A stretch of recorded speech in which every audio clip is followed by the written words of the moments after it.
Signos-le-Penon est une station qui a été aménagée dans les années 60-70 et qui a vécu quelque part son heure de gloire pendant près de 30 ans.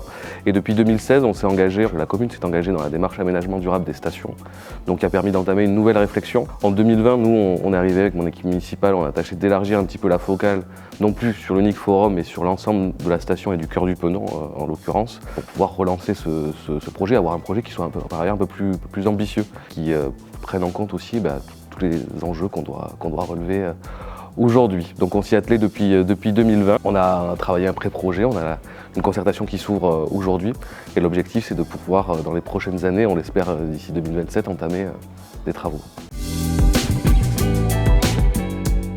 On a un enjeu prégnant lié au changement climatique puisqu'on est un territoire littoral. On a aussi un enjeu lié à l'avancée de l'océan, au recul de la migration dunaire, donc au recul de la dune. Donc c'est à la fois une réflexion pour embellir la station, pour également prendre mieux en compte les nouvelles mobilités, que ce soit les mobilités douces, piétonnes, puisqu'on est une station qui a été essentiellement axée sur la voiture puisqu'elle a été aménagée dans les années 60-70. Et puis plus largement participer et renforcer cette végétalisation qui fait son essence que l'on souhaite renforcer dans le cadre du nouveau projet.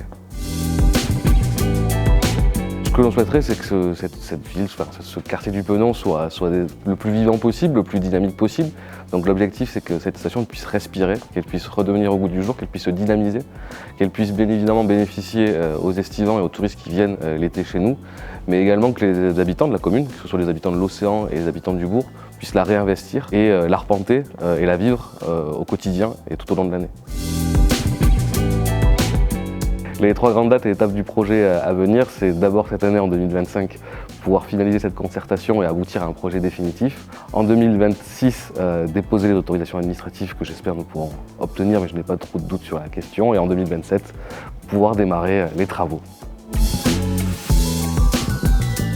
La concertation qui s'achève pour objectif justement de recueillir un petit peu l'avis de la population sur le premier plan guide qui a été réalisé, qui a été travaillé depuis 2020, pouvoir préciser un certain nombre d'aménagements, un certain nombre de besoins, pour faire en sorte que demain on puisse être en capacité de leur proposer des esquisses, des scénarios d'aménagement sur lesquels ils pourront rebondir et sur lesquels on pourra s'arrêter. Et après l'idée qu'on puisse amorcer une dimension un peu plus pratique et rentrer dans les travaux tout simplement et faire en sorte que cette station puisse revivre.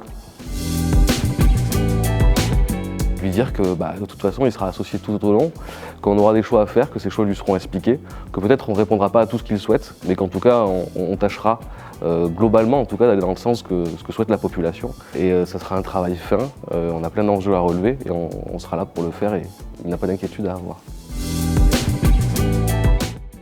Je souhaiterais simplement leur dire de venir, de participer, de dire ce qu'ils pensent de cet aménagement et ce qu'ils souhaitent demain pour leur station. Désormais, avec l'équipe municipale, on va tâcher de mettre en place un projet qui corresponde à votre volonté et qui vous ressemble.